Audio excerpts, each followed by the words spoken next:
Bom, Mesmo quem não entrar, como vai ficar gravado, a gente vai passar, não é, esse vídeo. sim. Não é? Então, eu vou iniciar aqui a gravação. Ok. Bom, boa noite a todos. Sejam todos bem-vindos a essa nossa live, a esse nosso webinar, né, que a gente, então, está promovendo no âmbito da coordenação ou no âmbito do mestrado profissional do Profinit, que é um mestrado profissional em propriedade intelectual e transferência de tecnologia da UFMA, né, que conta com o apoio de várias instituições, como a UEMA, o IFMA, e aqui em especial neste webinar, na verdade, vai ser uma série de aulas online, de reuniões online, para a gente conversar sobre propriedade intelectual. Né? Então, propriedade intelectual e também quanto em relação ao sistema de inovação no Brasil.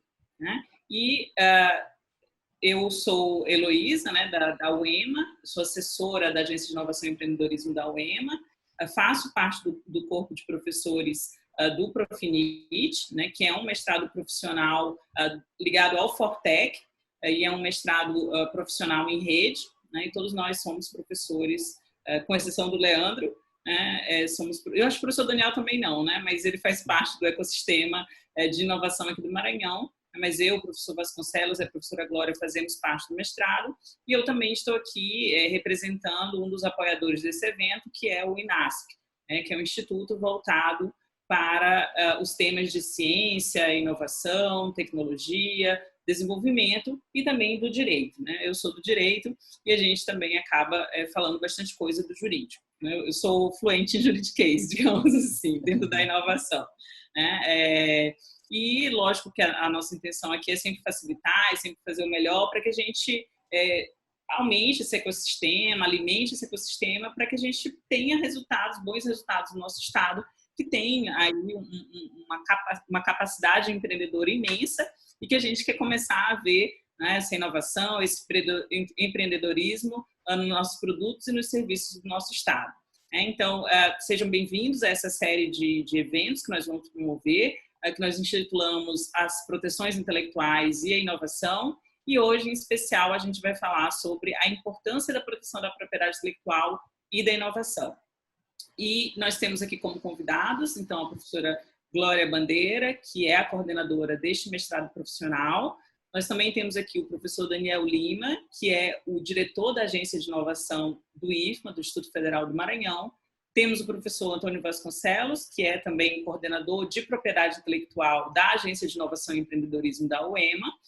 Tem eu, que já me apresentei, né? Já adiantei essa parte, já me apresentei, sou advogada e sou, então, assessora da Agência de Inovação e Empreendedorismo. E nós também temos o Leandro, que Leandro é superintendente da Secretaria de Ciência, Tecnologia e Inovação e que também está nos brindando aqui com as suas palavras sobre a propriedade intelectual dentro deste cenário de inovação do Maranhão.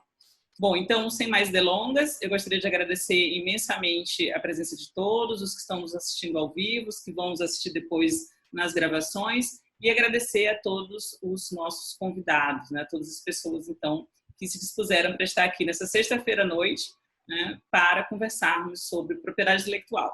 Então, eu passo a palavra para a professora Glória. Professora Glória, a senhora tem agora o seu tempo para falar sobre o tema. Bem, boa noite também a todos e todas. Da mesma forma, quero agradecer a presença de todos e, em especial, o convite, né, a poder participar o nosso webinar, que é a professora Heloísa, o professor Daniel, do Instituto Federal do Maranhão, o professor Vasconcelos, da UEMA, o Leandro, né, superintendente da Secretaria de Estado da Ciência e Tecnologia do Maranhão. Essa webinar tem esse intuito, né? Nós pensamos nessa webinar com uma sequência de outras, como a professora Heloísa colocou.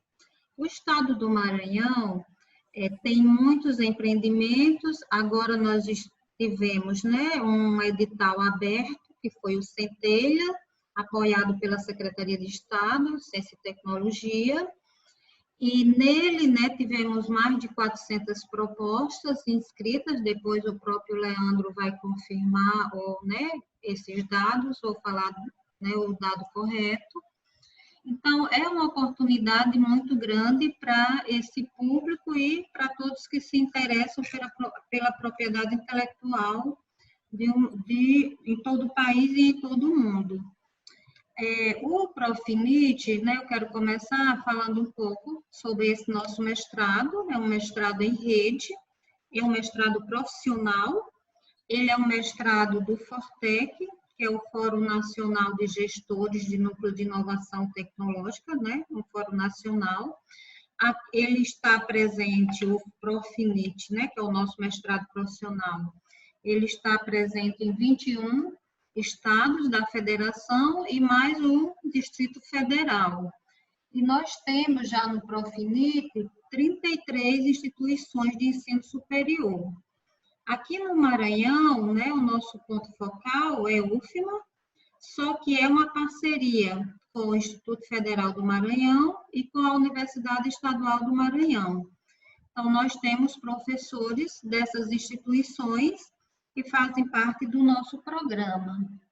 E hoje, né, a professora Heloísa também já colocou, né, que nós vamos falar sobre a importância da proteção da propriedade intelectual e inovação para empreendimentos inovadores.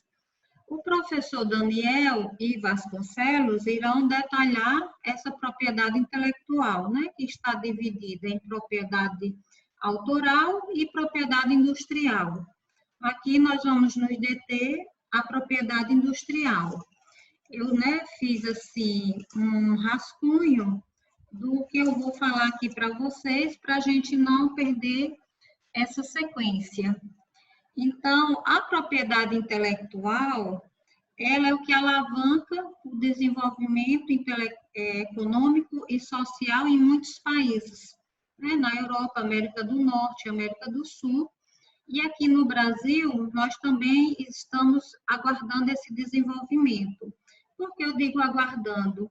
Alguns dados eu vou mostrar para vocês, né? Países da Europa que já estão desde o século XIX com a implementação, né, da proteção da propriedade intelectual. Para nós, no Brasil, é mais recente. É mais recente porque a Lei da Propriedade Industrial existe desde 1996. Então, para quem começou em 1800, no século XIX, né, então nós estamos bem recente. Logicamente, é contínuo. Não é porque eles começaram no século XIX e nós agora, no século XX, é que estamos atrás. Estamos atrás por falta, né, de investimentos, realmente estamos atrasados. Mas isso é uma questão de política, né, dos governos e de apoios, criação de leis, que a professora Heloísa com certeza vai falar, né, as questões jurídicas. Então, nesse sentido, né, que nós queremos hoje abordar essa importância no desenvolvimento social e econômico dos países de uma forma geral.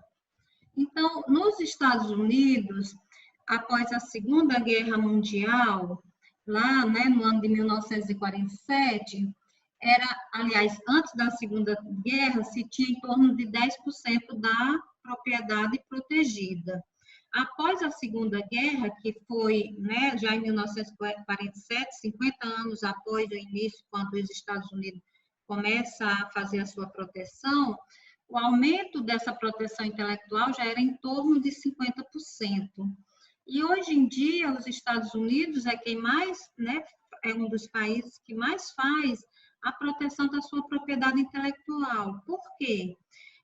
Para dar retorno econômico para as suas empresas, porque há um investimento, né, no desenvolvimento de tecnologias. Então, outros países, como a Coreia e a China, também estão investindo, né, no desenvolvimento, aliás, na proteção das propriedades intelectuais. Por quê? Pelo mesmo motivo, né, o desenvolvimento econômico e social, além de sair da questão da pirataria. Então, é um importante incentivo à proteção da propriedade intelectual em qualquer país, né? Uma vez que as empresas necessitam desse retorno da sua proteção ao seu investimento. Além disso, a inovação e a capacitação tecnológica, né, prioriza muitas áreas das quais hoje nós estamos usufruindo, né? Tecnologias passadas, como a invenção do telefone, e as tecnologias, essa própria webinar hoje, a própria pandemia, né, nos qualificou a procurar soluções, desenvolvimento de tecnologias, aplicativos, para a gente poder continuar com a nossa vida, não é? Então, é nesse sentido que a proteção da intelectual vai, né?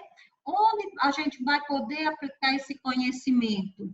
Em qualquer área, né? Eu citei como exemplo algum aqui. As áreas sociais, a área da saúde, a área de alimentação, a área da educação, né? São alguns exemplos. Então, como eu falei anteriormente, no Brasil, a proteção intelectual existe desde 1996, né, com a Lei da Propriedade Industrial, a LPI, que é baseada no artigo 5 da Constituição Federal. Então, é uma coisa que não foi criada do nada nem inventada, mas está baseada na Constituição. Quando foi em 2004, nós tivemos a aprovação da Lei de Inovação, que ela dá incentivo às instituições de ensino, de pesquisa, né, do país, para os seus colaboradores, pesquisadores, técnicos administrativos, a desenvolverem tecnologias. Então, a lei de incentivo, e a partir dela é que foi obrigado a existência dos núcleos de inovação tecnológica nas instituições de ensino superior e de pesquisa do país. Então, muitos NITs, né, como são conhecidos, existe por força da lei, que é a Lei de Inovação. Aí, quando foi em 2016, né, veio o marco legal que melhorou a Lei da Inovação, com mais incentivos para nós que estamos em instituição pública. E em 2018 veio o decreto que regulamenta o marco legal. Então, para nós no Brasil, não é recente. Aí eu quis colocar também alguns dados a respeito, né, a proteção da propriedade intelectual é tão importante para todos nós em qualquer país, que existe o Dia, né, Mundial da Propriedade Intelectual. E esse dia é que dia? É o dia 26 de abril, né, onde em todo o mundo, né, se há reuniões, incentivos, colaborações por parte de empresas, de instituições públicas, do próprio governo, né, a proteção dessa propriedade intelectual. Esse dia 26 de abril também foi criado, né, instituído pela OMP, que é a Organização Mundial da Propriedade Intelectual, que é também instituída nesse dia 26, só que a OMP foi instituída em 1970, e o Dia da Propriedade Mundial, né, o Dia Mundial da Propriedade Intelectual, 26 de abril do ano 2000. Então, esse ano completamos 20 anos de comemoração desse Dia Mundial da Propriedade Intelectual. E aí, eu, né, fui vendo alguns relatos de quando as primeiras propriedades intelectual. Então, eu trouxe como exemplo de uma patente o telefone, né, que foi patenteado por Graham Bell em 1876, né, no século XIX, que era um inventor escocês. E antes disso, em 1843, William Hanson, que é um inglês, ele fez a primeira patente de uma aeronave. Logicamente, aqui a gente não vai discutir se é Santos Dumont, se for em inglês, tá? Tem, né, muitos documentos que relatam isso. Não é o objetivo. Apenas para dizer que no século XIX, né, na Europa, já se pensava na proteção da propriedade intelectual, porque se sabia do retorno econômico que esse produto daria para aquele país. E eu dei exemplos do telefone e do avião. Mas hoje em dia, onde a propriedade intelectual está? Né, o professor Daniel e o professor Vasconcelos irão detalhar. Né? Nós temos as marcas, as patentes, o desenho industrial, o registro de computador, a indicação geográfica e assim por diante. Mas esses produtos que eu citei, telefone e avião, não são os únicos que merecem uma patente, né? Que são patenteados. Mas no nosso dia a dia nós temos exemplos muito simples, como os palitos de dente, né, que hoje em dia são embalados individualmente, e os canudos, né, também são embalados individualmente. Então, isso são, né, modelos de utilidade, são patentes que foram desenvolvidas, protegidas e que hoje dão um retorno financeiro. Então, a patente vai de um simples produto, né, como a embalagem de um palito de dente, a um produto, né, grandioso, complexo, como é um avião, e vai também, são produtos e vão também para processos, né? Então, a patente envolve também processos, que o professor Vasconcelos e o Daniel irão detalhar. Então, continuando, então, por que, né, eu fiz algumas perguntas para mim mesma? Por que a proteção da propriedade intelectual foi ou é tão importante? Não é? Então, quando a OMP estabeleceu o dia 26 de abril como Dia Mundial da Propriedade Intelectual, o que ela quis dizer com isso? Né? O que ela queria que pensássemos? Aí eu peguei uns trechos da própria OMP, que agora eu quero, né, colocar aqui para vocês. É aumentar a conscientização sobre como patentes, direitos autorais, marcas e desenhos impacta a nossa vida diariamente. Além disso, foi para celebrar a criatividade e a contribuição de criadores e inovadores para o desenvolvimento das sociedades em todo o mundo.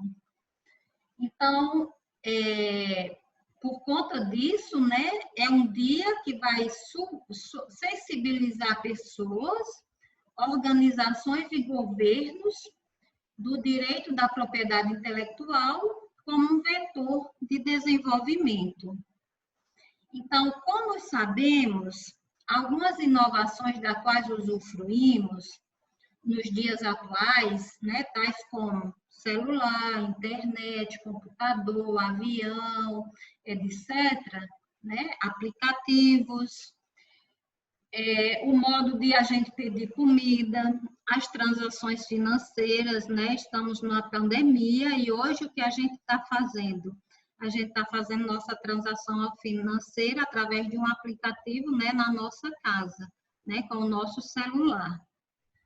E aí, né, temos os serviços, os transportes, né, a gente vai pedir um Uber, a gente, né, se locomove de qualquer forma, fazendo check-in no avião antes de chegar no aeroporto. Então, assim, né, tem muitas formas que a gente está fazendo uso dessas propriedades intelectuais que foram protegidas em todo o mundo. Então, eu também peguei uma frase da própria Confederação Nacional da Indústria, que dá um reforço a mais sobre a proteção da propriedade intelectual. Então, a CNI diz assim: quanto melhor é o ambiente de proteção, melhores são as condições para que um país transforme conhecimento em inovação, em tecnologia e em novos produtos e serviços para o mercado. Então, nesse contexto de geração, proteção e gestão de conhecimento, em prol da inovação, visando o desenvolvimento científico, tecnológico, econômico e social de um país, estão inseridas as ICTs, né, que são as instituições científicas tecnológicas desse país, conforme está estabelecido no artigo 2º do inciso 5º do decreto número 5.563, de 11 de outubro de 2005. Por que eu estou, né, dando uma ênfase, né, nesse decreto? Nas instituições públicas de ensino ou de pesquisa, ou, né, ciência e tecnologia, como está dito, a ICT, Nós, aqui representando eu pela UFMA, o professor Daniel pelo IFMA e o professor Vasconcelos pela UEMA, sabemos, né, dessa importância dentro da instituição.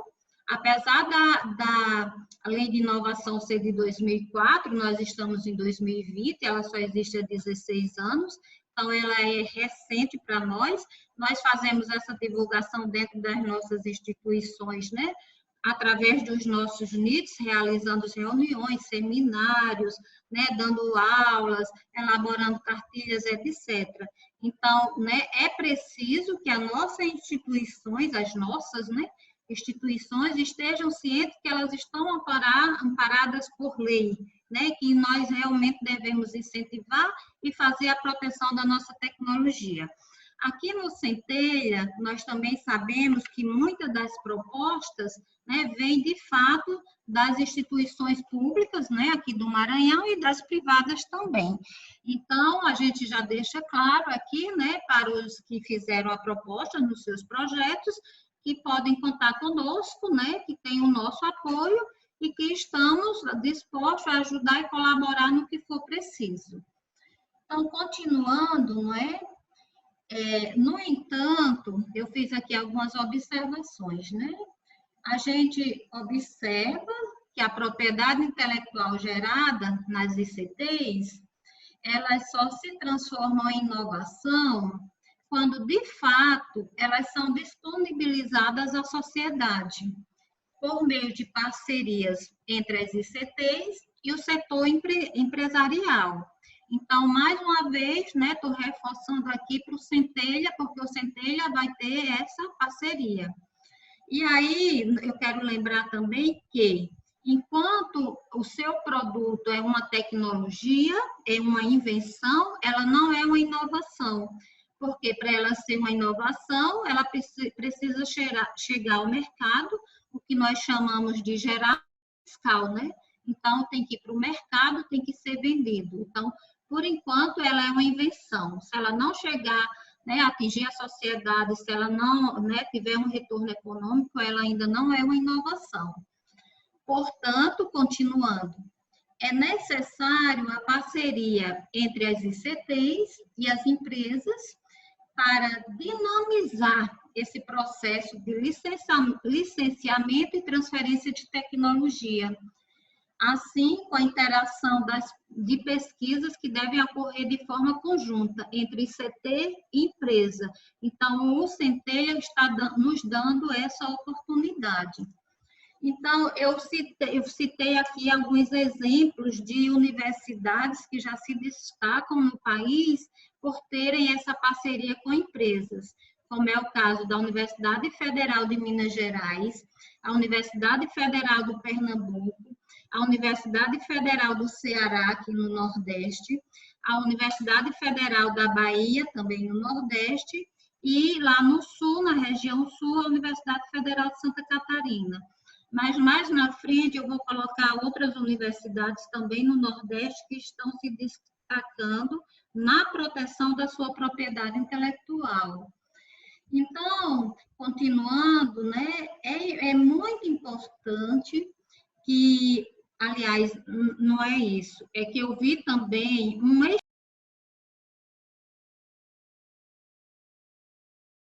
Professora Glória, desculpa lhe interromper, mas a gente está com um problema técnico. A gente vai precisar mudar de canal, tá? Me informaram aqui que a gente está com um probleminha. Vai encerrar, eu coloquei um link aqui, um outro, no bate-papo. Eu peço que vocês entrem nesse outro link, tá? A gente tem menos de... Enfim, esse aqui vai sair do ar, vai expirar, e eu peço então que vocês entrem nesse outro link do bate-papo. Desculpa, professora.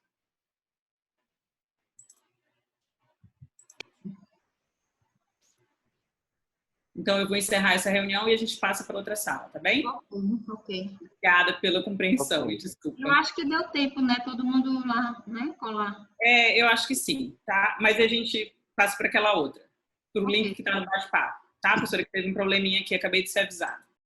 Opa, já estamos aqui, que bom. Alguns, faltam só mais outros. 1000 perdões, mas a tecnologia, às vezes, ela nos prega umas peças, né? Ainda bem que eu estou aqui com meus auxiliares que me ajudaram aqui a criar essa nova sala. Estou sem vídeo, é? Tá sem vídeo, professora, mas... tá sem vídeo. Ah, ok. Voltou. Bom, professora, continuar? estava aqui comentando que a tecnologia às vezes tem umas peças, né? Ainda bem que rapidamente a gente conseguiu contornar e estamos aqui já com 11 participantes. Eu acho que alguém está com o áudio ligado. Está com o microfone ligado. Acho que desligou. O professor Vasconcelos não conseguiu entrar, não é? Vou enviar o link para ele no privado. Ok. E aí eu vou continuando, tá bom, Heloísa? Ótimo, perfeito. Obrigada.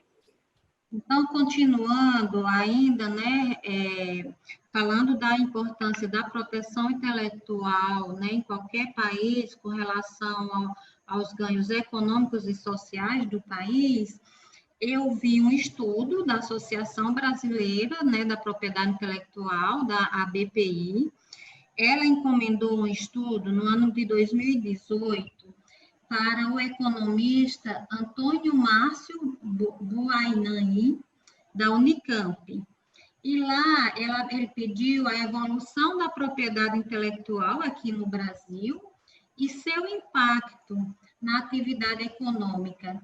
Então, o professor fez o cruzamento dos dados existentes no INPI, que é o Instituto Nacional da Propriedade Intelectual. Ele fez o cruzamento com a OMP, a Organização Mundial da Propriedade Industrial, com o IBGE, os dados do IBGE, e com os dados do currículo Lattes dos pesquisadores, não é?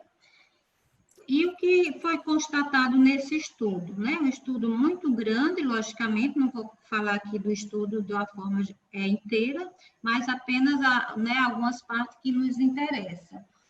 Então, o estudo apontou que as políticas, né, públicas do país adotadas nos últimos anos têm sido insuficientes para promover a mudança e transformar a inovação numa força motriz da economia brasileira.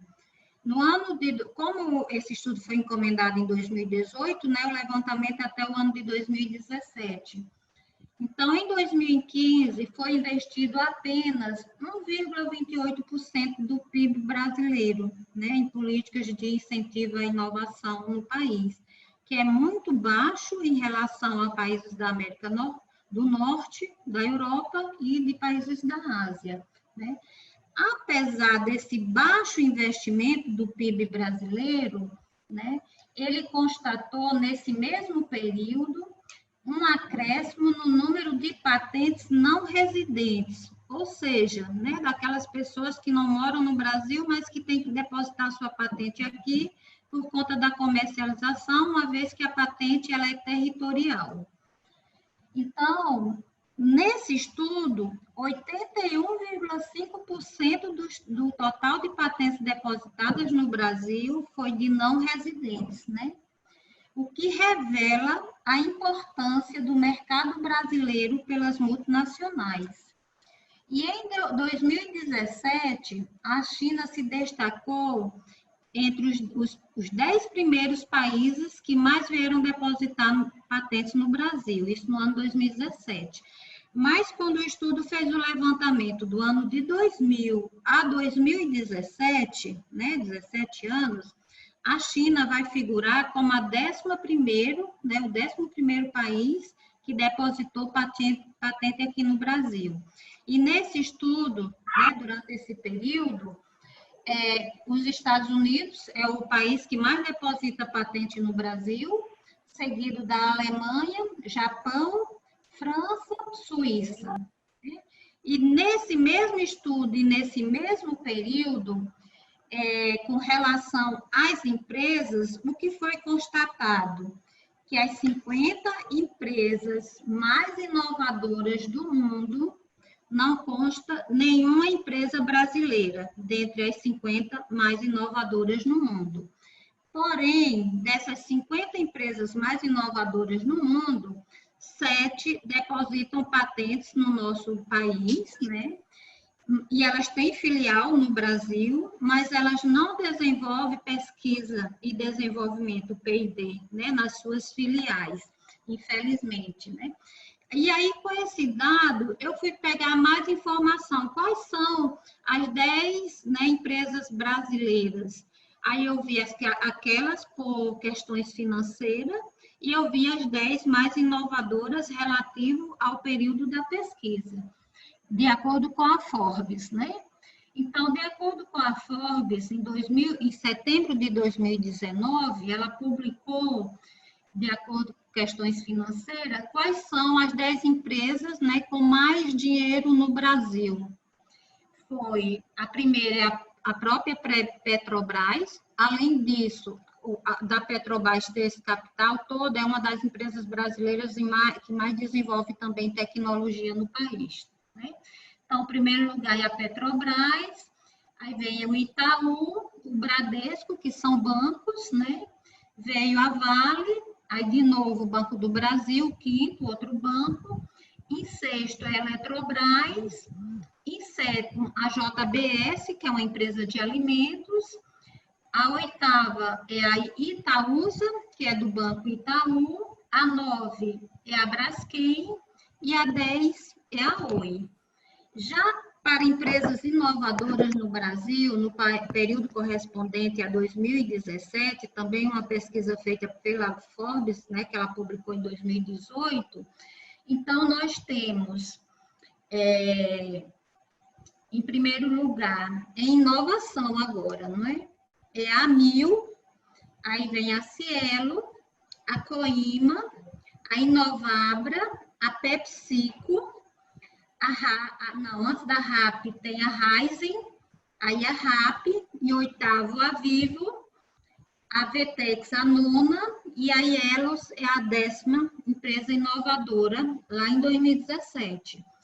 Em 2020, agora em março desse ano, a Forbes também já tem um relatório com as 10 empresas mais inovadoras no Brasil. Em primeiro lugar é a BASF, aí vem o Hospital Albert Einstein, terceiro lugar a Oft, quarto a Log, o quinto é a Mailing, sexto MRV, a sétima a Natura, a oitava é Quinto Andar, que é o nome de uma empresa, a nona é a Suzano e a 10ª é a Simbiose.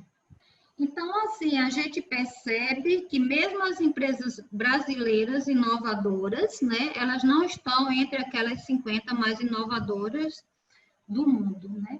Então, com relação aos pesquisadores, em relação à pesquisa encomendada pela Associação Brasileira da Propriedade Intelectual, de mais de 4 milhões de currículos que existe no CNPq, né, na plataforma Lattes, mais de 4 milhões, 15.607 pesquisadores depositam patentes no Brasil e eles são responsáveis por 27.837 depósitos de patentes no país.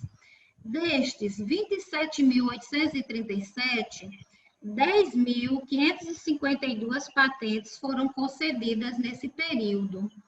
Então, o que é que o relatório conclui? Né? Que os resultados comprovam que os pesquisadores mais acadêmicos também são os que mais depositam patentes no Brasil. Logo, a gente vai concluir, o que, né, esse relatório concluiu, que nós já sabemos, quem está na academia sabe disso, né? Que no Brasil, quem mais deposita patentes são as instituições, né, de ciência e tecnologia e não as empresas, né, por esses dados que eu acabei de mostrar aqui. E em 2017, né, dentre os 10 principais depositantes de patentes no Brasil, apenas uma foi de empresa.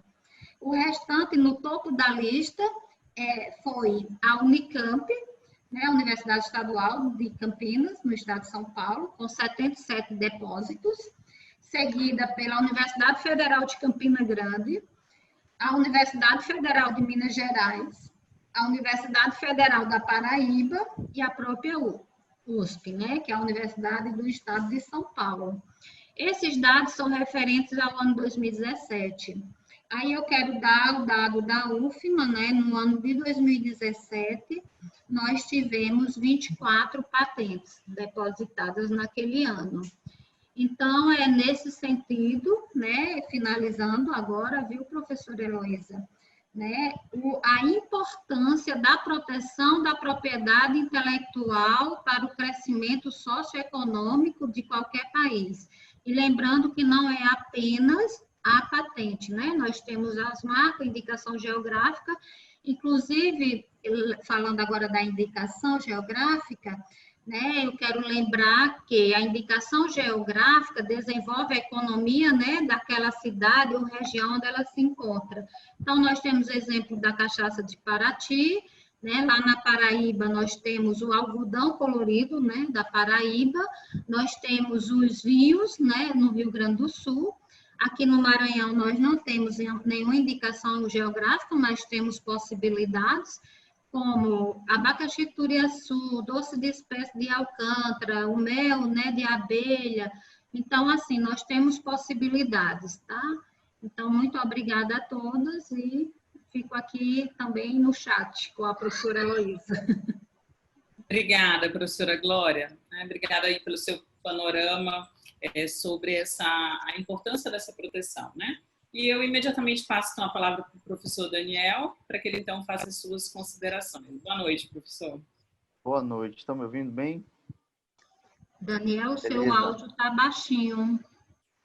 Vou tentar aumentar aqui. Tá? Melhorou um pouco, Glória? Melhorou. Pronto. Bom, primeiro agradecer pelo convite da professora Glória para participar desse webinar. É um assunto bem interessante aí. Acho que o Maranhão tem buscado essa inovação, né? E não tem como falar de inovação sem falar de propriedade intelectual. Então, saudar aí a professora Glória, da UFMA, a professora Heloísa, da UEMA, Vasconcelos, da UEMA, o Leandro, da Secretaria de Ciência e Tecnologia. E, assim, falar primeiro um pouco do IFMA bem rapidamente, né? O NIT do IFMA ele foi criado em 2008, então, como a professora Glória estava falando de muita coisa recente, o NIT do IFMA também é bem recente. E em 2017 tivemos aí a aprovação da política de inovação do IFMA, né, que transformou aí em agência de inovação e aí já com todas as novidades do marco da inovação, ligada aí à pró-reitoria de pesquisa, né? E minha tarefa hoje que me passaram foi de falar um pouco de propriedade intelectual e um pouco desses papéis dos NITs, né? Então, mas é só em formato de Elisângela, mas é só em formato. Alô, tem alguém falando aí? Então, assim, segundo a YPO e a BPI, né, associações aí que tratam da propriedade intelectual, é a proteção de tudo aquilo que pode ser considerado inventividade, conhecimento, ou seja, tudo que o ser humano ele pode criar, eu posso também proteger. Então, a propriedade intelectual ela é exatamente isso, né? Ela é essa garantia, né, que essa invenção ela vai ser protegida, inclusive juridicamente, por um determinado período, né, em nome do inventor, por exemplo. E aí a gente está falando de máquina, remédio, software, né, programa de computador. A gente vê isso muito claro, talvez é o que a gente perceba com mais clareza a questão dos remédios, né? Às vezes alguns institutos passam anos ali pesquisando uma determinada fórmula que faça bem para a pessoa, né? Que ataque um determinado problema que a pessoa tem sem fazer mal para a pessoa, para o corpo. Então isso é algo que se gasta muito tempo, pode ser protegido também, né? A propriedade intelectual ela não protege apenas a atividade criativa em si, mas também os investimentos que são feitos, né? Existem, como a professora Glória acabou de falar, no Brasil, infelizmente, as empresas ainda têm investido pouco, isso precisa aumentar, né? Vemos aí a academia criando muita patente, mas o interessante, e talvez isso é uma coisa realmente elogiável do programa Centelha, é que você tenta pegar o que os pesquisadores, o que os alunos de dentro das instituições eles estão fazendo de pesquisa, mas tenta linkar isso com a realidade, né? Com as empresas, com as instituições, com problemas do dia a dia. E eu acho que esse é o caminho para a gente conseguir realmente mudar positivamente esse cenário de inovação tecnológica do nosso país. Mas o que pode ser protegido, né? A professora Glória falou algumas coisas aí, a gente pode proteger muita coisa.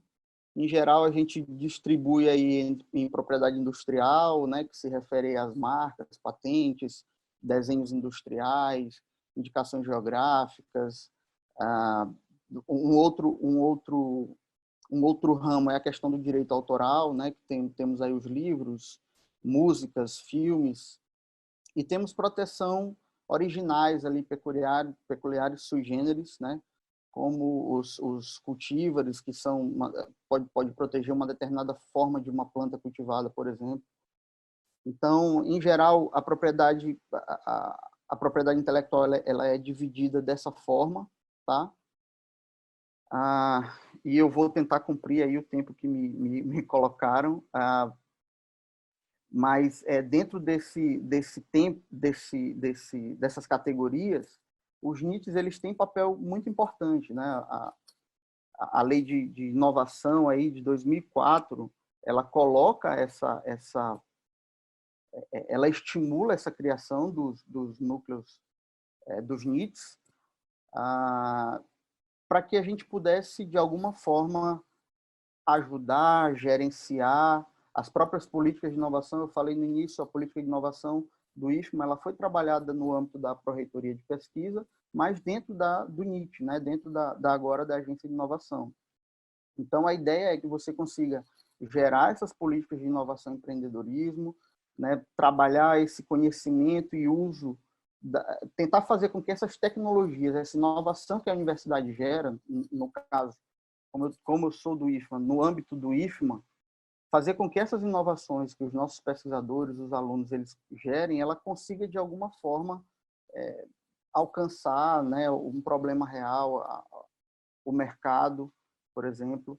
E é como eu estava falando, o Centelha ele ajuda muito nesse sentido, né? Tivemos aí algumas submissões do IFMA de problemas que alguns pesquisadores já estavam trabalhando com empresas, e você consegue acelerar de alguma forma ou impulsionar para que isso realmente se concretize, né, num produto, numa inovação, em um software, né? Isso tem sido bem legal nesse ecossistema que está acontecendo no Maranhão, porque a gente consegue não só lançar um edital, né, mas eu consigo capacitar também quem está trabalhando nesse ecossistema. Para os alunos aí que estão do Profinit, tem um livro que eu indico, uma coleção, na verdade, que é da professora Wagner, do Instituto Federal da Bahia, que ela fala de todos os conceitos e todas as aplicações de propriedade intelectual. Vocês podem dar uma olhada no material, que é uma coleção bem rica. Depois que eu finalizar aqui, eu posso disponibilizar o link aqui no chat, para isso ficar disponível, mas no próprio site do Profinit, é uma coleção bem interessante que vocês poderiam dar uma consultada, tá? Bom, e com relação a essas propriedades intelectuais, a esses tipos de propriedade intelectual, eu estive conversando com o professor Vasconcelos e a gente dividiu, né, para tentar abordar, logicamente, dentro do tempo do webinar, a gente não iria conseguir falar de tudo, então nós decidimos focar um pouco, como a gente estava trabalhando no âmbito do Centelha, a gente decidiu focar um pouco nas expectativas que o Centelha poderia gerar, né? E nós definimos as patentes e os registros de software e a marca. E eu vou falar rapidamente aqui sobre registro de software, né? Que, na verdade, as startups, né, esses programas do governo, eles têm gerado muitos programas, têm gerado muito software, né? Dentro da própria instituição, dentro do IFMA, nós vemos que isso tem aumentado bastante. E, na verdade, assim, como a gente ainda não tem acesso, não sabemos as propostas que foram enviadas, mas fazendo um apanhado aí do que as instituições brasileiras têm trabalhado, o registro de software é uma propriedade intelectual bastante ativa nesse ponto de vista. E aí, o que seria esse registro de software? Né? Seria eu conseguir proteger, de alguma forma, um programa de computador, que é um conjunto ali de instruções em geral codificada, que alguém criou, né? E eu consegui proteger a titularidade, talvez, ou a criação daquele produto. Sobre o weather, slow, e aquelas bolinhas geladas. Opa, tem alguém com áudio aberto aí. Então, nesse tipo de registro, que é o registro de software, na história a gente tem alguns casos, né, de cópias de ideias ou mesmo de código de programas de computador, alguns casos aí famosos. Nos últimos anos, aí, acho que em 2018, se não me falha a memória, tivemos uma briga grande aí entre Apple e Samsung por conta disso, por conta desse tipo de propriedade, e acabaram finalizando num acordo, mas, ou seja, é uma briga na justiça, porque alguém criou alguma coisa e o outro estava reclamando, dizendo, não, fui eu que fiz. Então, o registro de software, ele tende para esse lado, para proteger, na verdade, quem cria ou quem faz o software nessa linha de produção. Basicamente, existem muitas ações, né? Como a professora Glória que citou aí, a pirataria. Além da pirataria, eu tenho cópia não autorizada, uso indevido, né? A gente ouve muito falar de o servidor tal foi invadido, alguém pode baixar alguma cópia não autorizada, distribuir essa cópia não autorizada, e aí como é que eu vou verificar se essa cópia ela é o produto que eu criei, né? Então, é um pouco nesse âmbito. O registro de software ele tende a proteger o criador, né, de propriedade intelectual. Tem sido muito importante, como eu falei, nos últimos anos, né? Olhando alguma coisa aqui para esse webinar, eu olhei que no ano de 2018 tivemos mais de 5.000 programas de computador registrados em NPI, então tem muita gente querendo proteger o software que foi criado, porque isso, na verdade, é um produto, e é um produto que pode gerar riqueza, inclusive, né? A gente sabe, temos vários exemplos também de programas que foram criados, às vezes, durante a faculdade, deram certo e deu muito retorno financeiro em cima disso. No Brasil, esse registro de software ele é feito pelo INPE, né? Porque é o Instituto Nacional de Propriedade Intelectual, é o mesmo órgão que faz registro de marca, desenho industrial, patentes. E o registro de software ele é bem simples, na verdade, né? Ele é um direito autoral, né? Você pode ter uns formulários bem simples. Eu vou falar aqui bem rapidamente apenas sobre um item específico, mas é um custo de R$185. Eu não tenho custos adicionais além desses. Tenho que fazer um preenchimento de alguns formulários, e dentro desses formulários eu tenho os hashes, né? Talvez isso aí é que gere uma dúvida para quem precise fazer esse registro de propriedade intelectual, que seria aí o conjunto de caracteres que vai identificar o meu programa. Basicamente é isso. A forma talvez mais simples de explicar é essa. Eu gero eu pego todo o meu programa e eu vou gerar um conjunto de caracteres que vai dizer assim, olha, esse conjunto de caracteres é o programa do Daniel. Se eu mudar uma linha de código ali, tentar gerar um novo hash, o conjunto de caracteres vai ser diferente.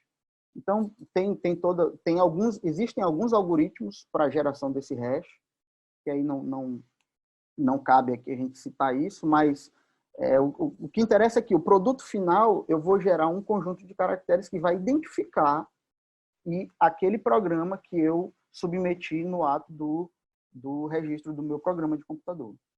Então, é uma forma interessante, porque, como no caso que eu citei, alguém baixou uma cópia indevida do meu programa, eu tenho um técnico, ele tem uma análise técnica, tem como verificar se aquela cópia baixada é idêntica à minha. Então, é uma forma de fazer essa proteção ao autor, né? Vale ressaltar que o registro de software ele pode ser feito por qualquer pessoa, tá? Mas como a gente está tratando de uma situação burocrática, se for possível, sugere-se que realmente você invista aí um pouco numa assistência especializada. Existem empresas no mercado que fazem isso, né? Para fazer o registro dessa propriedade intelectual, marca, patente, etc. Então, por quê? Porque isso vai resguardar você, que você tome todos os cuidados do produto que você criou, ou se você está estudando sobre inovação, você pode talvez ser essa empresa que vai prestar consultoria para proteger o seu cliente ou proteger o criador de software, no caso que eu estou tratando. O registro de software também, quando a gente pensa em produto, e aí eu falo um pouco para o público do Centelha, né? Quando eu penso no produto criado, esse registro ele pode ajudar a atrair investidor, ele vai transmitir um pouco mais de confiança para os clientes, né? Vai proteger também esse produto que foi criado. No cenário nacional, ele permite, em alguns casos, que a empresa ela participe de licitações. Existem licitações que exigem que esse produto, esse software, ele tenha sido registrado junto ao INPE. Então, é uma forma de blindar, uma forma de proteger quem criou, né? E a gente, como eu falei, a gente visualiza muito nos programas institucionais, programas dentro do IFMA, nos programas do governo, nos programas nacionais que visam a criação de startups. Então, muito software tem sido criado e o registro de software é algo que vocês deviam dar uma lida, né, e estudar um pouquinho. Não é difícil, é bem simples. É talvez um dos cadastros mais simples que a gente tem junto ao INPE. E hoje fala muito, né, nesse ecossistema de inovação, fala muito que hoje o ideal é que fala muito de agora o importante não são mais as startups unicórnio, né? A gente fala-se das startups camelo, aquela startup que você investe pouco, mas ela vai longe. Então, sendo unicórnio, sendo camelo, o tipo de empresa, você vai precisar de registro de software também. Então, essa seria o primeiro tipo de propriedade intelectual que nós trabalharemos hoje, né? Eu agradeço bastante a oportunidade. Eu tentei aí, não consegui fechar nos 10 minutos, viu, professora? Mas agradeço a oportunidade e vou colocar o link que eu citei lá no meio da apresentação aqui no chat e depois vou disponibilizar o e-mail também para qualquer dúvida e contato, tá bom? Obrigado. Tá bem, muito obrigada, professor Daniel, obrigada pela sua fala, né? Aí ressaltando justamente essa importância do registro, né? Que é um registro que ajuda na questão, então, de controle dessa propriedade intelectual, tanto em relação à prova de anterioridade, né? Então, de quem que primeiro escreveu aquele código, como também a sua importância para a comercialização, né? Quando você tem um registro, é mais fácil de você comercializar, apesar desse registro ser facultativo, né? Existem outras formas também de você fazer provas sobre um programa de computador, como todo direito autoral. Mas muito obrigada, professor, né? Dentro das nossas políticas, com certeza o registro de software é algo que ganha destaque, né? E é muito importante para as políticas de inovação das universidades e, com certeza, também das empresas privadas, né?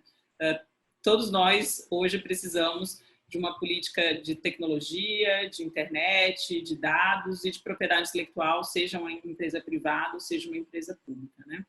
Bom, então, eu passo a palavra para o professor Vasconcelos para que ele faça as suas considerações.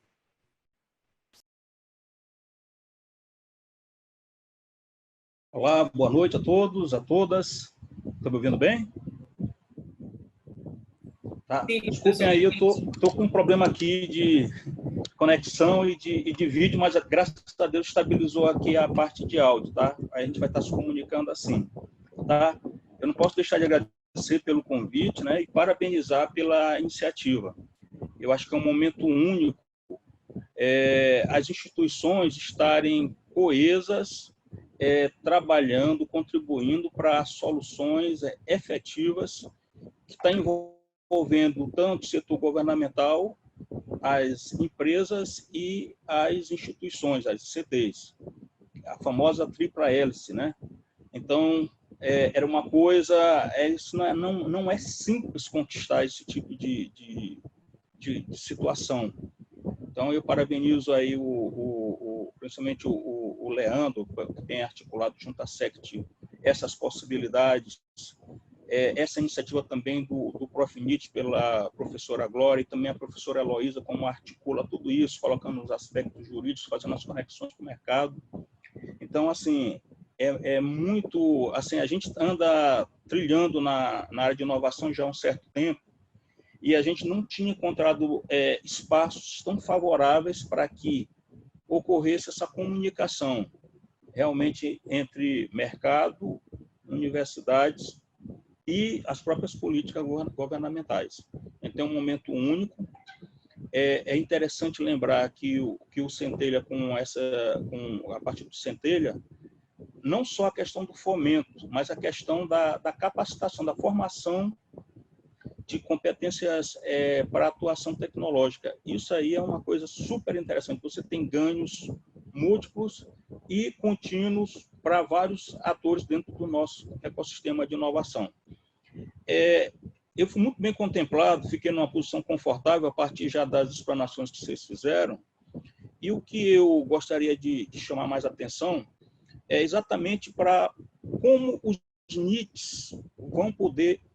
NITs que eu falo aqui são os próprios setores de propriedade intelectual dentro das agências, né? Como o Daniel lembrou bem, os nossos NITs hoje estão todos com uma política de inovação recente que incorpora todas as possibilidades que o novo Marco Legal da Inovação propiciou. Então, antigamente, a gente atuava de modo muito segmentado e engessado. Hoje não, a gente tem legalmente autonomia, liberdade para fazer várias interações, e interações de ganha-ganha com o setor produtivo. Então, o fato de nós, da UFMA, IFMA, UEMA, estarem com agências, essas agências estarem com suas políticas de inovação atualizadas, isso dá para nós a segurança jurídica, dá no sentido, um conforto de podermos fazer uma série de atuar de um modo bastante construtivo com os vários atores. Também nós temos tido contato com as universidades privadas também, que têm NITs atuantes e também estão bastante articuladas, visando, conectando essas possibilidades de inovação para o mercado. O que eu quero assim, enfatizar um pouco mais é lembrar que os nossos NITs estão trabalhando de modo integrado e que nós temos ferramentas, atualmente, ferramentas que permitem a gente acolher essa demanda que vai ser bastante alta de proteção à propriedade intelectual do Centelha. E uma facilidade a mais é que, como o Centelha já envolve algum ator dentro da universidade, essa comunicação com as coordenações de propriedade intelectual ela fica muito mais simples. Então, até para a questão das GRUs, com a cotitularidade, nós vamos ter uma simplificação maior de rodar esses pedidos de registro de software ou depósito de pedido de patente de um modo mais simples, pensando na cotitularidade, envolvendo os atores que vão estar fazendo a proteção das suas patentes e dos seus softwares. O que se percebe muito dentro normalmente das apresentações das startups, dentro de programas como esse do Centelha, é que normalmente existe um design muito atrativo. Então, as próprias apresentações dos proponentes têm um apelo distintivo já interessante. Estou querendo dizer com isso que esse desenho, essa identidade visual dessas startups, elas já podem ser um esboço do que pode ser mais tarde a marca dessa empresa. Lembrando que muitas empresas, o principal ativo, o patrimônio de maior valor, muitas das vezes não é a estrutura física, mas exatamente os entes de propriedade intelectual protegidos, como no caso, às vezes, as marcas e as próprias patentes. Então, quero lembrar que os nossos NITs estão articulados e preparados para receber e orientar para que esses desenhos de identidade realmente sejam autênticos e deem distintividade aos produtos e aos serviços que as startups proponentes vão estar apresentando.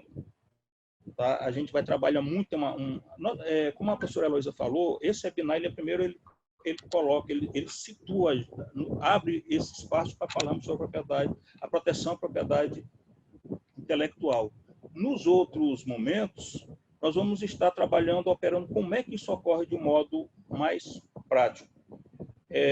Nesse primeiro momento, eu lembro que no próprio site do NIT, www.novacal.ema.br, você já acessa um formulário prévio em que você coloca suas informações, coloca as informações da propriedade intelectual que você quer proteger e já gera um tipo de pré-atendimento para trabalharmos, preenchermos os formulários do INPI. Então, é interessante ter na equipe de proponentes do Centelha alguém que se dedique a essa comunicação com os NITs para ajudar nessa descrição desses ativos. Tá? Lembrando que, no caso das patentes, é importante ter a questão da novidade, do ato inventivo, da aplicação industrial e da suficiência descritiva. Quero lembrar aqui o seguinte, que a proteção à propriedade intelectual, pelo modo como a gente conduz no NPI, ela consiste no preenchimento de dados técnicos e administrativos relativos ao seu invento. Tá? Mas agora nós vamos estar articulando isso com o mercado. Então, as próprias propostas, elas estão vendo a aplicação, tipo, a ideia que ela tem uma solução que ela é inovadora, que ela causa um impacto, isso vai estar já diretamente vinculado a alguém do setor produtivo que vai conseguir usar isso de um modo muito mais eficaz, muito mais amplo, do que nós conseguiríamos simplesmente dentro da invenção que é feita dentro das universidades. Então, essa conexão, essa sinergia, ela é, para mim, o elemento mais importante que vai permitir a gente realmente transformar, usar todos os valores associados às inovações dentro dessas propostas do edital Centelha. Tá? Eu quis mais enfatizar esse aspecto de colocar que os NIT já estão com o espaço aberto, as equipes já estão cientes de que receberam essa demanda e que nos próximos momentos nós estaremos tratando do como fazer isso, quais são as informações realmente que são importantes e como é que se trabalha a questão de sigilo relacionada a essa proteção. Tá? Por enquanto, é isso que eu tenho para comentar com vocês. Agradeço pela atenção, parabéns pela iniciativa. Muito obrigada, professor Vasconcelos, pelas suas palavras, né? Também uma pessoa com bastante experiência aqui no Maranhão em relação à propriedade intelectual, que vem atuando, né, brilhantemente na UEMA, por meio, então, da sua coordenação de propriedade intelectual, né, e também fazendo parte desse ecossistema, juntamente com a professora Glória, que são aí dois pioneiros aqui no Maranhão, né, tanto nessa questão de valorização da propriedade intelectual, da importância da propriedade intelectual, e tudo isso dentro do contexto da universidade, né? Com certeza é uma honra estar aqui nesse intermédio de vocês dois. Bom, então, agora eu vou falar algumas palavras, né? Também espero cumprir o meu tempo de 10 minutos, né? A gente tem aqui a bela capacidade, como professores, de sermos extremamente extensos, né? Mas eu vou tentar aqui resumir e tentar também me atrelar a alguns pontos muito específicos para o direito. Primeiro, o que é a propriedade intelectual? Segundo, qual que é a importância dela dentro desse cenário, então, de proteção, por que a gente protege a propriedade intelectual? E, em terceiro lugar, destacar um pouco da nossa legislação, né? Já que eu sou aqui sempre chamada para falar do jurídico. Então, o que é a propriedade intelectual? Por meio de uma visão teórica, né, todos os professores aqui, eles pontuaram um conceito mais extensivo da propriedade intelectual por meio dos seus tipos. Então, a propriedade industrial, o direito de autor e alguns direitos, algumas proteções que são chamadas de sui generis, né? Então, nós temos a propriedade intelectual como gênero e essas espécies dentro da propriedade intelectual. Mas, de um ponto de vista teórico, o que é a propriedade intelectual? Como é que dentro do direito, como é que ela se qualifica? Ela é considerada um direito de exclusiva. O que é um direito de exclusiva ou um direito de exclusividade? É um direito de exploração exclusivo. Aquele que, então, tem um título de propriedade intelectual, ele pode sozinho, né, explorar aquele bem, usando, comercializando, vendendo, exportando, né, e terceiros que queiram produzir aquele produto, eles precisam de uma autorização, eles precisam de um licenciamento ou eles precisam de uma cessão. Então, a propriedade intelectual garante esse direito de exclusividade, de exploração exclusiva de bens intangíveis ou de bens imateriais, né, que são aqueles bens que são concebidos na nossa ingenuidade humana, né, por meio, então, do nosso intelecto. E esses bens, eles também se caracterizam, como a professora Glória colocou, por serem temporários. Todos os direitos de propriedade intelectual, na verdade, a professora falou em territorialidade, né, eu aqui confundi os dois termos. Todos esses direitos são temporários, então não existe nenhum direito de propriedade intelectual eterno, assim como também não existe nenhum direito de propriedade intelectual universal. Todos os direitos de propriedade intelectual, eles são marcados pelo princípio da territorialidade, que é, então, cada país é responsável pela concessão e pela todas as regras que irão administrar esse direito no seu território nacional. Então, as leis nacionais brasileiras, então, a forma como o Brasil emite as suas patentes é diferente do que os Estados Unidos, ou a França, ou o Japão emitem, apesar de existir acordos internacionais tentando estabelecer padrões, ou pelo menos padrões mínimos de proteção da propriedade intelectual, e aí principalmente o acordo TRIPS, né, que é o nosso principal acordo internacional sobre esse tema. Bom, mas por que a propriedade intelectual, por que esses bens intangíveis são protegidos? Né? A professora Glória citou, esses bens, eles nem sempre foram protegidos. Né? A propriedade intelectual, ela é algo basicamente recente na história da humanidade. Na verdade, boa parte da história da humanidade é marcada pela ausência de proteção. E muitos países construíram a sua trajetória sem proteção. Se vocês têm um livro muito interessante chamado Chutando a Escada, né? Quem quiser ler um pouquinho sobre o histórico de como foi construído o sistema de propriedade intelectual e como hoje os países em desenvolvimento têm que se adaptar a essas legislações, é muito interessante. Mas é um livro mais histórico e também bem gostoso, na verdade, de se ler. Bom, então, essa apropriação do conhecimento, ela vem mais na história recente de um processo de mercantilização e de monetização da economia, né?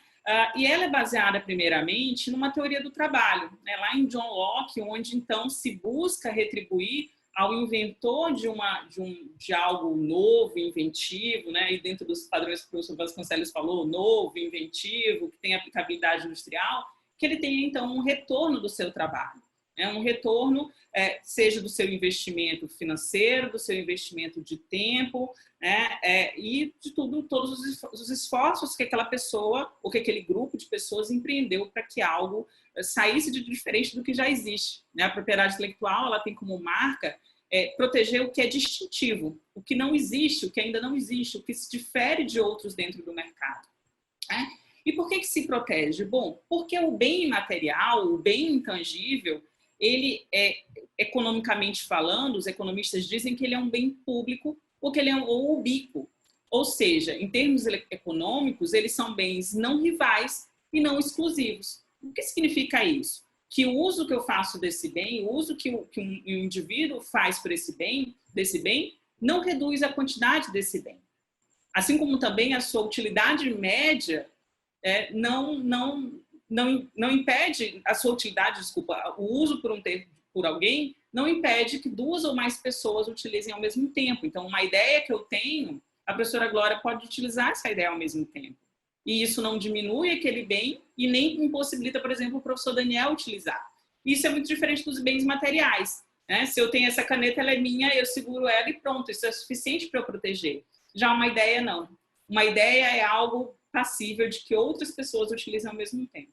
Então, se cria um instrumento, isso aí é o que a gente vai chamar de uma falha de mercado. E a propriedade intelectual, então, ela vem com o intuito de consertar ou de trazer uma correção a essa falha de mercado, né? Então, a propriedade intelectual ela é uma forma de arranjo de recursos econômicos, né? Então, como valorizar esses bens.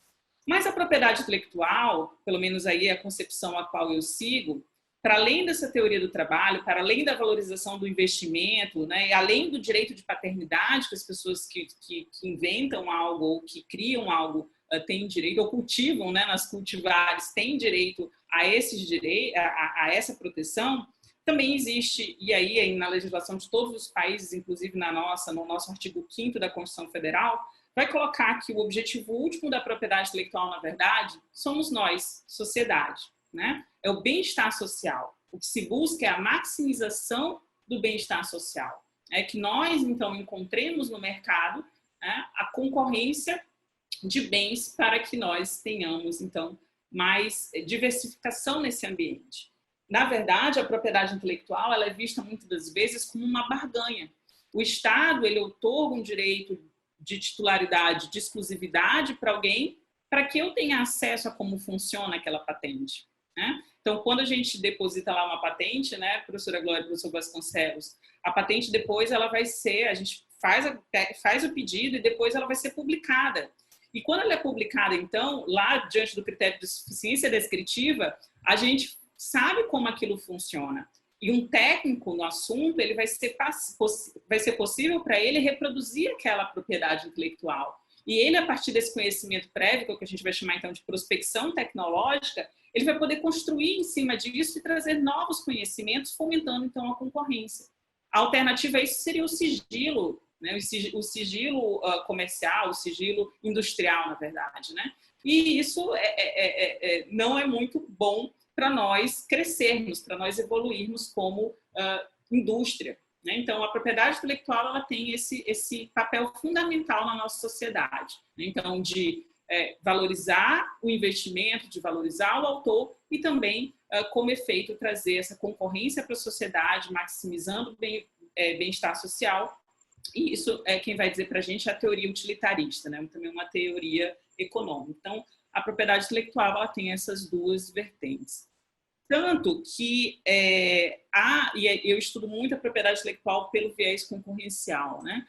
E tanto que o nosso artigo 5º, inciso 29 da Constituição Federal, que é o que vai, digamos que, dar a proteção base dos direitos de propriedade intelectual, e o artigo 5º é um artigo importantíssimo na nossa Constituição Federal, que vem falar de direitos fundamentais e de direitos, então, básicos dos brasileiros, diz o seguinte, que a lei assegurará aos autores de inventos industriais privilégio temporário para sua utilização, bem como as criações industriais, a propriedade das marcas, aos nomes de empresas e outros signos distintivos, e detalhe para o final do inciso, né? Tendo em vista o interesse social e o desenvolvimento tecnológico e econômico do país. Então, é o que o professor Denis Borges Barbosa vem chamar de artigo. Esse artigo ele tem uma teoria finalística, né? Ele tem uma finalidade. A propriedade intelectual ela tem como fim o interesse social e o desenvolvimento tecnológico e econômico do país. Então, por meio desse mecanismo de barganha entre outorga de exclusividade e a sociedade, então, tem o direito de saber como aquilo funciona, né? Os direitos autorais, da mesma forma, né? A lei não traz exatamente uma finalidade como essa tão explícita, mas a leitura que se faz extensiva e conjunta da Constituição Federal também nos permite colocar que os direitos autorais também têm essa utilidade, essa função, para além, né, de serem transmissíveis aos seus herdeiros e tudo mais.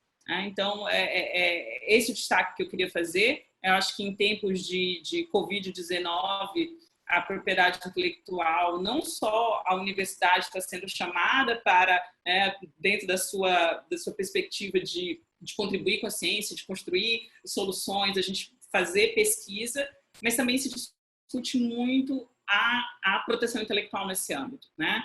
De como a propriedade intelectual deve ser utilizada. E, em muitos casos, a proteção ela tem que ser vista na perspectiva da necessidade social. Então, por isso, fazendo muito nessa área do Covid, de pesquisas abertas, pensamento sobre licenciamento compulsório, sobre a necessidade também de um equilíbrio entre esses fatores, né?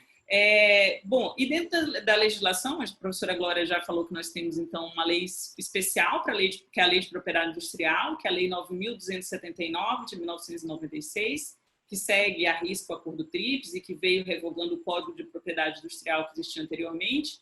E nós vamos ter uma lei de direito autoral, uma lei de programa de computador que basicamente remete à lei de direitos autorais, né? Então apenas algumas diferenças. Então aí nós temos a lei de direitos autorais, a lei 9.610 e a lei de programa de computador, a 9.609, todas duas de 1998. Nós vamos ter ainda uma lei de cultivar e uma lei de circuito integrado. Então sabemos que, apesar de não existir um código único de propriedade intelectual, nós temos várias legislações esparsas dentro desse sistema. Como os professores também salientaram, a maior parte desses registros, tirando os de direito autoral, são feitos no Instituto Nacional de Propriedade Industrial, né, o INPI, e a Cultivar, que é feita no MAPA, né, dentro da Secretaria Nacional de Proteção de Cultivares, e o direito autoral, a depender do tipo de objeto, né? Se for uma obra literária, tem um tipo de registro, se for na Biblioteca Nacional, se for uma obra arquitetônica no CREA, né? Então cada uma vai ter uma obra audiovisual na Ancine, então a depender do tipo de produção, ela é protegida num órgão diferente. E aí o último destaque que eu gostaria de dar em relação ao direito é que os direitos industriais, eles se caracterizam por algo que a gente chama de aquisição constitutiva. Ou seja, eu preciso solicitar ao Instituto Nacional de Propriedade Industrial para que seja concedido esse direito e só assim eu passo a ser titular. O direito de autor não. O direito de autor ele é de aquisição declaratória, né? A declaração ela é meramente facultativa. Ela serve para fins de anterioridade e de prova, principalmente no judiciário, né? Então, dentro do direito, a gente vai ter essas duas grandes diferenças, né? Entre, então, a necessidade ou a obrigatoriedade ou não de registro, né? E no direito industrial, esse registro é obrigatório e vai passar por uma análise de requisitos formais. Bom, era isso que eu tinha para falar brevemente sobre a propriedade intelectual do ponto de vista jurídico, né? E eu passo, então, imediatamente a palavra para o nosso querido Leandro, que está representando aqui a Secretaria de Ciência, Tecnologia e Inovação do Maranhão. Obrigado, Heloísa. Obrigado a todos pela presença. Agradeço mais uma vez pelo convite para vir participar de um debate de tamanha importância dentro desse contexto que a gente está, um contexto de necessidade de desenvolvimento econômico rápido, né? Eu acho que essa é a primeira coisa que eu vou tocar aqui na discussão hoje. O Maranhão não pode mais esperar, né? A gente tem que desenvolver rápido. E é disso que o meu trabalho trata. O meu trabalho trata sobre o Estado. Então, fazendo o link entre isso do meu trabalho e a propriedade intelectual, vou dividir minha fala em 3 partes.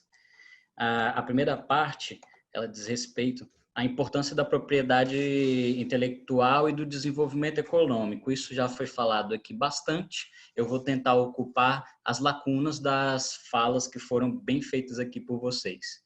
Tá? E a segunda parte da minha fala, eu trago o programa que eu coordeno, que é o Inova Maranhão, e falo mais especificamente sobre o eixo de instituição de ensino superior, que é o eixo no âmbito do qual o Centelha foi desenhado. A terceira parte da minha fala ela diz respeito ao programa Centelha e também a importância da propriedade intelectual nesse contexto. Então, iniciando aqui a falar sobre a propriedade intelectual e desenvolvimento econômico, o que a gente tenta fazer não difere muito do que os outros países que hoje são desenvolvidos, mas já foram emergentes, fizeram. A gente tende a pensar em Ásia, quando a gente fala de país emergente, país que hoje é desenvolvido, mas a gente tende a pensar em Coreia do Sul, né? Mas a gente tem que ter em mente que Estados Unidos também fizeram algo similar ao que a Coreia do Sul fez, algo similar ao que a Inglaterra fez, a Alemanha fez, né? Eles juntaram investimento público com iniciativa privada, com conhecimento, inovação e tecnologia. É a chamada tríplice que o Vasconcelos já citou aqui hoje.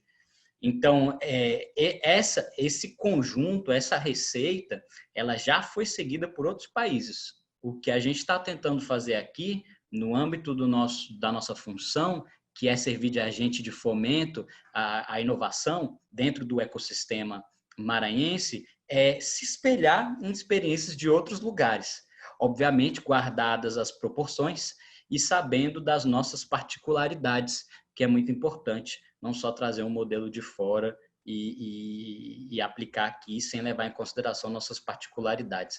Então, falando aqui sobre a propriedade intelectual e a necessidade de desenvolvimento econômico que a gente está enfrentando, bem, a gente percebe que esse exemplo que os outros países deram e no qual a gente está se espelhando, no qual a gente está seguindo, a gente percebe que existe uma junção do setor produtivo com o setor de produção de conhecimento e inovação. Você faz a junção desses dois e, a partir disso, a produção, você começa a construir, o Estado começa a construir um diferencial competitivo no seu setor privado. É o que aconteceu com os Estados Unidos, é o que aconteceu com a China. Uma vez que esse setor está competitivo, torna-se clara a necessidade de impedir que outras pessoas entrem com o mesmo nível de competitividade que você, utilizando a mesma tecnologia que você está utilizando, as mesmas inovações que você está utilizando e que você investiu para desenvolver. Então, para barrar esse tipo de concorrência, você se utiliza da propriedade intelectual, você protege aquilo que você criou. Então, basicamente, essa é a dinâmica que foi criada. Estados Unidos, China, Coreia do Sul. E acho engraçado que a China, recentemente, ela tem intensificado bastante o debate, né, sobre propriedade intelectual. Então, ela vai ali com um projeto de expansão da Rota da Seda, sobretudo nos países do hemisfério sul, já levando a mensagem da propriedade intelectual, para que as companhias das empresas emergentes elas já sintam que não vai ser fácil, caso elas queiram, né, burlar essa normativa que é internacional, que não vai ser fácil fazer essas cópias das tecnologias e inovações das empresas chinesas que estão indo para lá e se instalando lá.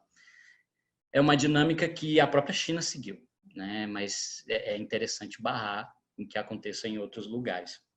Então, basicamente o que a gente está querendo fazer é fazer com que o Maranhão siga o exemplo desse desenvolvimento, dessa junção do setor produtivo com inovação e tecnologia, estimular que isso aconteça, seguindo aí o exemplo dos nossos colegas dos países desenvolvidos. Então, a título de exemplo, eu vou trazer aqui a IBM. A IBM, uma vez eu fui para uma apresentação e eles têm sistematizado um painel com todas as tecnologias que eles dominam, né? E com todas as tecnologias que eles avançam. Então, eles estão no estado da arte de várias tecnologias e estão avançando o tempo inteiro. Então, eles discutem sobre computação quântica. Eles têm pesquisa em inteligência artificial, internet das coisas. E o quadro deles é extenso, assim. E aí eles apresentam toda um arco de proteção, propriedade intelectual, àquele setor. Então, ou seja, como as tecnologias, as inovações, as produções, elas estão todas ali juntas, as criações estão todas ali juntas, muitas vezes uma depende da outra para se materializar, eles fazem um arco de proteção, de modo que fique difícil que uma outra grande indústria adquira a mesma desenvoltura que a IBM. E esse mesmo modelo da IBM, ele é reproduzido por outras empresas também. Então, o que eles fazem, e está certo, é isso, é proteger para eles continuarem dominando. Então, em face disso, eu passo para o segundo ponto aqui, que eu já estou falando dessa interação, né, entre a propriedade intelectual e o desenvolvimento econômico, que tem tudo a ver com a prestação de um serviço de alto valor agregado ou a produção de um produto de alto valor agregado, que é o que a gente quer estimular aqui no Estado. Aí eu passo, então, para o segundo tópico da minha fala, que é o Inova Maranhão e sobretudo, o seu eixo de instituição de ensino superior nesse contexto. Bem, nas minhas falas recentes, eu tenho mencionado o eixo de instituição de ensino superior como um vetor de desenvolvimento social e econômico. E então, por que eu falo isso? Porque o que a gente faz é estimular justamente essa dinâmica que eu acabei de citar, que é a aproximação entre o setor produtivo e o setor de tecnologia, de ciência, tecnologia e inovação. Uma vez que a gente consiga suceder nesse tipo de aproximação, a gente vai tornar nosso setor produtivo muito mais eficiente, aos moldes do que nossos colegas dos países desenvolvidos conseguem fazer hoje. Então, o Inova Maranhão ele vem nesse sentido, no sentido de estimular essas empresas, estimular a universidade, estimular as startups. A gente trabalha até também no eixo de educação pública básica, que a gente vai lá e tenta estimular ali a mentalidade de inovação desde cedo. E dentro do eixo de instituições de ensino superior, a gente estimula a geração de novos empreendimentos, mas estimula também a integração com as empresas. Mais especificamente dentro do Centelha, o programa do Centelha, que foi lançado no âmbito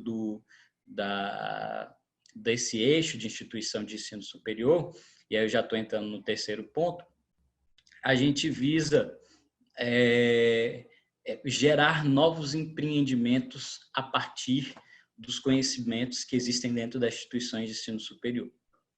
Conhecimentos a partir das pesquisas, a partir das criações que estão dentro da universidade, sobretudo das patentes.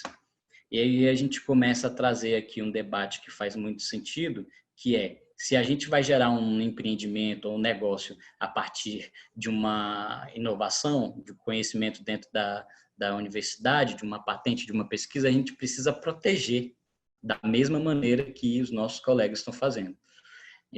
Então, daí a gente entra no nosso ponto central aqui, que é o da importância da propriedade intelectual, da importância, seja ela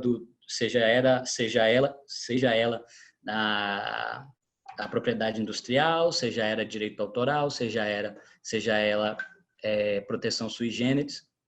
Todas elas vão ser necessárias para que a gente consiga levar para frente sem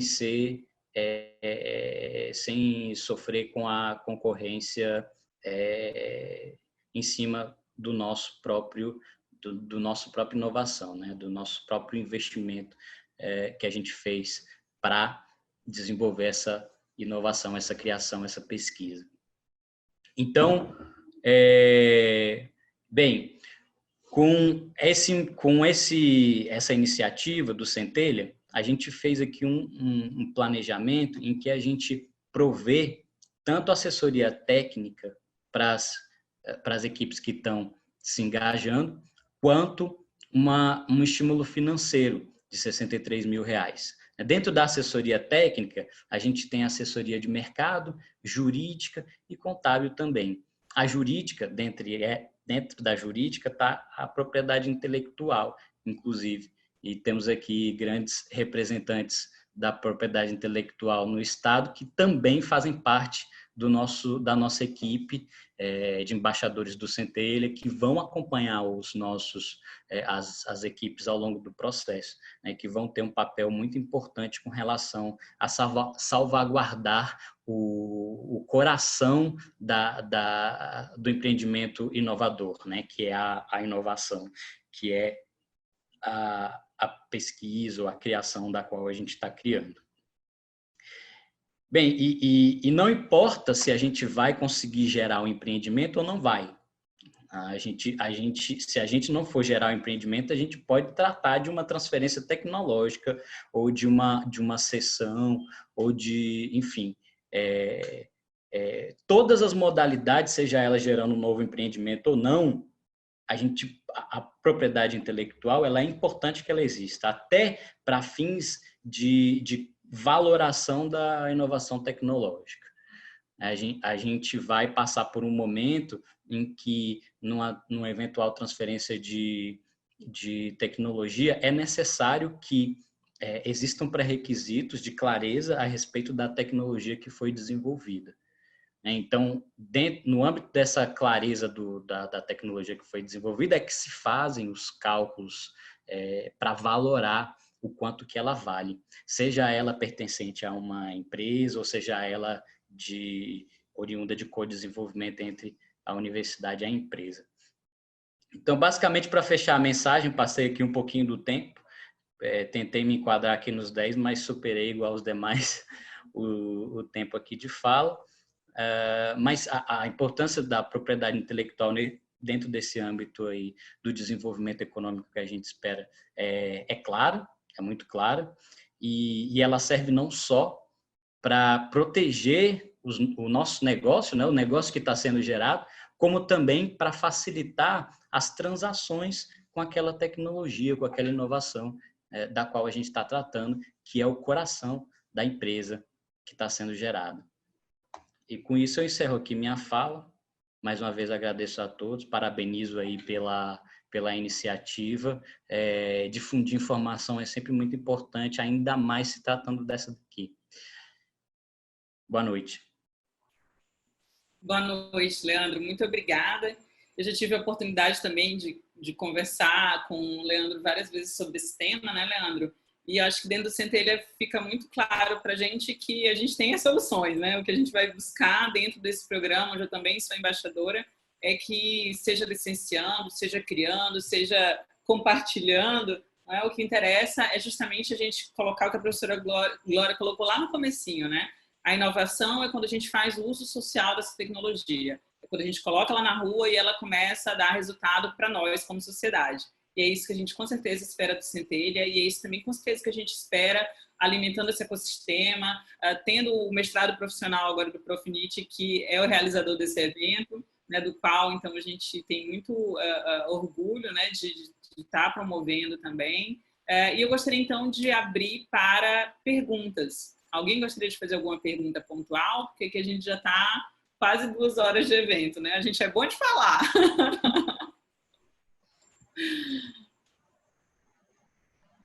Se alguém também tiver algum comentário. Obrigada, professor Sérgio, parabéns a todos. Bom, a gente sempre está com os nossos canais de comunicação abertos, né? O Profinit tem um Instagram, né? A gente também, eu gostaria também de agradecer esse momento em nome do Instituto Assis Passos, no INASP.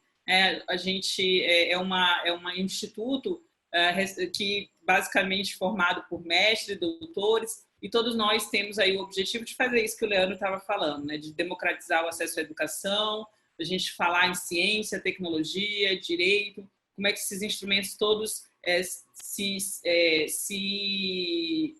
se organizam, né? E é pensado.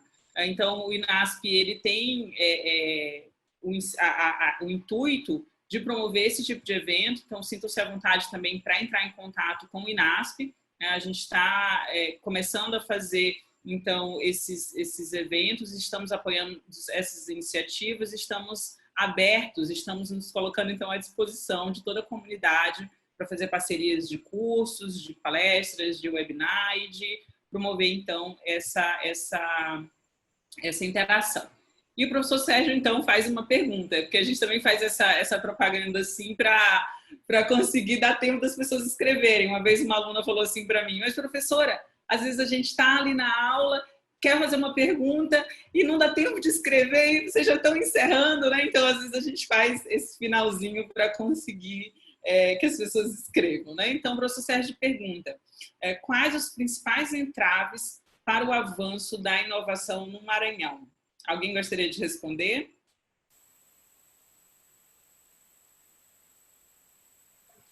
Acho que o Leandro, você poderia falar, Leandro? Posso falar sim. Uhum. Bem, em se tratando de entrave para a inovação, a gente trata de múltiplos entraves, né? Eu não diria nem só no Maranhão, eu diria no Brasil inteiro. E são entraves que podem ser encontrados comumente em países emergentes, tá? Então, um dos problemas é volume de investimento. O volume de investimento é um dos problemas. Agora, sim, passando já para o segundo, mas falando sobre alguns dos problemas que a gente enfrenta aqui, às vezes a gente tem investimento que não são aproveitados. E não são aproveitados por falta de informação mesmo, de uma forma geral, as pessoas não entendem como uma oportunidade. Então, a falta de informação, ela também é um fator importante para a inovação, né? O mecanismo, a metodologia de inovação, a encontrar as oportunidades, isso também é um entrave.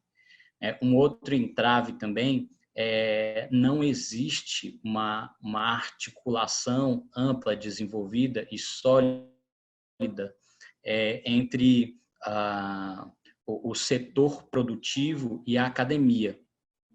Não existe. Apesar dos nossos esforços, apesar dos esforços do Inova Maranhão, essa aproximação ela tem que acontecer. E isso passa por uma conversa empática entre os dois atores. Isso significa que tanto nós aqui da academia quanto as empresas têm que conhecer uns aos outros, né? E valorizar mais o trabalho um dos outros, a importância do trabalho um dos outros. Até para que a conversa possa fluir melhor. Então, isso também é uma questão importante. Aí, outra questão, com relação à metodologia, a gente tem que trazer para esse ambiente, para essa junção, para esses atores, para fazer uma argamassa entre os atores. Imagina que a empresa é um tijolo e a universidade é um outro tijolo. Existe ali uma argamassa que ela cabe muito bem para colar os dois, que são os empreendedores. Os empreendedores que estão, sobretudo, aí nas startups, os empreendedores que podem estar aí dentro da universidade também, muitos pesquisadores que têm um espírito empreendedor, e óbvio, o empresário ele é empreendedor também. Eu estou falando dos novos paradigmas da administração e das habilidades socioemocionais do novo empreendedor que a gente trata aí nos eventos de inovação, né? Isso tudo é um caldeirão que precisa ter esses componentes. A inovação é o caldeirão que precisa ter esses componentes. Caso contrário, falta aí um dos pés da inovação, né? O investimento ele tem que ser mais volumoso, já disse. E alguém tem mais algum complemento para fazer a respeito dos principais entraves? Eu gostaria. Eu acho, né? Jurídico, institucional. Alguns dos entraves, o Leandro colocou aí. A inovação, né, é um ecossistema, né? Tem as instituições, tem as empresas, né, empreendedores, tem a questão financeira. E nas instituições, falando, né, do que é o meu, né, local de trabalho, a gente observa essa dificuldade mesmo, né, da parceria empresa-instituição. Aqui no Nordeste, isso é muito mais gritante, né? A região Sul e Sudeste, essa parceria já existe, né, há anos. aqui no Nordeste está iniciando. Então, assim, esse é um dos entraves, e como eu faço parte, né, do NIT, que é o Núcleo de Inovação da UFMA, né, que agora é uma agência, a gente realmente precisa, né, passar, né, derrubar essa barreira desse entrave, instituição e empresas. E, com certeza, o IFMA e o IRMA também sentem essa dificuldade. E aí é como o Leandro colocou, não é? Tem que ter realmente um aporte maior financeiro, tem que ter os empreendedores, o governo, de uma forma geral, não com recursos financeiros, mas com legislações que nos apoiem nesse sentido. E aí a gente tem a legislação federal, que são, né, o marco legal, lei de inovação, lei de propriedade industrial e tal, mas a gente também precisa da aprovação da lei de inovação no nosso estado, no Maranhão, né, que nós já sabemos que está em andamento na Assembleia Legislativa. As instituições também precisam dessa lei, né, que é a resolução, a política de inovação nas suas instituições, e assim por diante. Lembrando sempre que é um ecossistema, não é? Se apenas um desse ecossistema fizer, não vai ser suficiente. A gente precisa que o ecossistema funcione integralmente, de apoio e ajudando, como o Leandro colocou. Eu não coloquei uma palavra. Por favor, Daniel. Fala aí, Leandro. Por favor, Daniel. Pode falar. Não, só complementando o que tu tinha colocado, eu lembrei, eu consegui aqui nesse intervalo abrir uma apresentação que eu fiz na Semana Nacional de Ciência e Tecnologia. Esse investimento, por exemplo, aí, né, do Coreia do Sul, eu coloquei até Israel aqui porque tem tido bons resultados também, mas, por exemplo, investem quase 5% do PIB. Né, isso dados de 2018, se não me engano. E enquanto que o Brasil estava investindo 1,2% do PIB. Então, realmente, o investimento é um problema. Mas eu acrescentaria também, eu acho que você falou, isso. Eu acrescentaria também a questão da burocracia, né? Porque a lei do bem, por exemplo, tem dado incentivo, mas a gente sabe que para a empresa fazer uso disso, isso vai gerar um trabalho adicional de contabilidade. Então, acabam que apenas as grandes empresas fazem uso dessa possibilidade, né? O próprio IFMA, através do projeto da Fábrica de Inovação, nós temos visitado empresas, mas acaba que essa burocracia adicional ela se torna um entrave.